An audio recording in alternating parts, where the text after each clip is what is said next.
Assalamualaikum warahmatullahi wabarakatuh. Kayak mana nih kabar di sana? Semoga baik-baik saja ya. Alhamdulillah 2 hari ini gue tuh telah membaca 2 buku. Masya Allah, ini sangat bermanfaat bukunya nih. Yang pertama nih tentang Hamas Perjuangan Tiada Henti, Syekh Ahmad Yasin. Terus ini yang kedua Perjuangan Palestina Masa Kini. Dari dua ini tuh gue tuh mendapatkan hal-hal yang penting, hal-hal yang baru gue tahu, yang dimana contohnya list-list kejahatan Israel apa aja. Terus tentang tanah yang dijanjikan, yang katanya, yang diklaim itu milik Zionis Israel. Itu dijelaskan nih secara faktanya bagaimana, detailnya bagaimana, itu apakah itu hoax atau asli itu bagaimana. Tapi saat ini untuk ini gue itu di sini bukan untuk mereview buku ini atau untuk mempromosikan. Ada hal yang penting, ada hal yang ingin gue sampaikan yang perlu lu tahu nih. Kemarin kan dunia ini gempar dengan slogan All Eyes on Rafah yang dimana postingannya itu lebih dari 40 jutaan ya.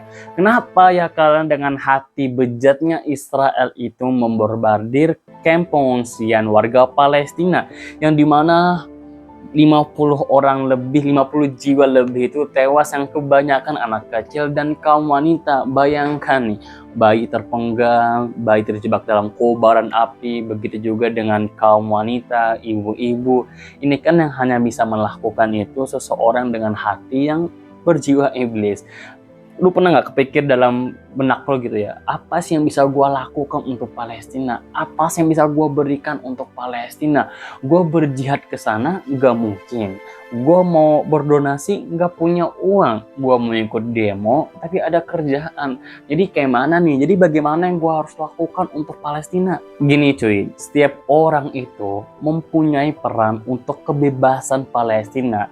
Indonesia walau dengan jarak yang sangat jauh memiliki peran yang sangat penting untuk kebebasan Palestina.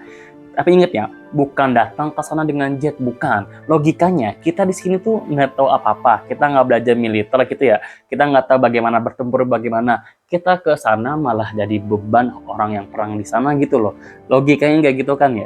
Jadi apa yang harus kita lakukan gitu? Yang kita harus lakukan adalah al-ihtimam, memperhatikan tentang pendidikan. Belajar maksudnya. Kita belajar nih, sejarah Palestina dan Israel itu bagaimana. Kita belajar nih awal konfliknya itu bagaimana.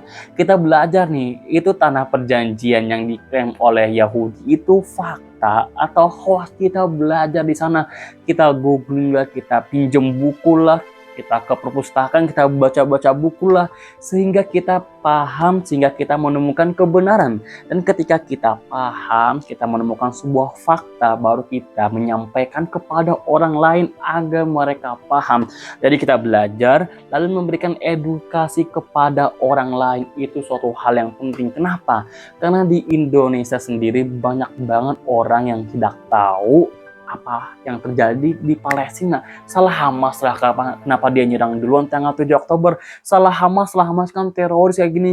Israel kan benar gitu loh. Bodoh amat lah apa yang terjadi dengan Palestina. Orang-orang yang mengatakan itu bisa gua bilang ya adalah orang yang bodoh. Orang yang bodoh. Orang bodoh adalah orang yang tidak paham, tidak ada ilmunya tentang sesuatu sehingga ya dia tidak paham gitu. Sedangkan orang pintar adalah orang yang tahu ada ilmunya sehingga dia paham. Nah itu orang pintar. Nah orang yang menurut gue ya, banyak banget di orang Indonesia sendiri itu bodoh tentang Palestina itu. Mereka hanya FOMO, ini kenapa percaya dengan propaganda apa yang diperlihatkan oleh Israel dengan mungkin dari platformnya atau apapun. Ingat, inti yang ingin gue sampaikan, kita sebagai anak muda, khusus anak muda ya, yang bisa kita lakukan apa? Belajar, lalu memberikan edukasi kepada orang lain, sehingga orang lain sepakat dan setuju. Sampai kapan masa belajar ini? Sampai orang-orang yang berkuasa, yang duduk di penguasa ini diisi oleh orang-orang yang baik, yang paham juga dengan apa yang terjadi di Palestina. Hingga mereka mengatakan, ayo kita bebaskan Palestina. Begitu. Barakallahu fikum.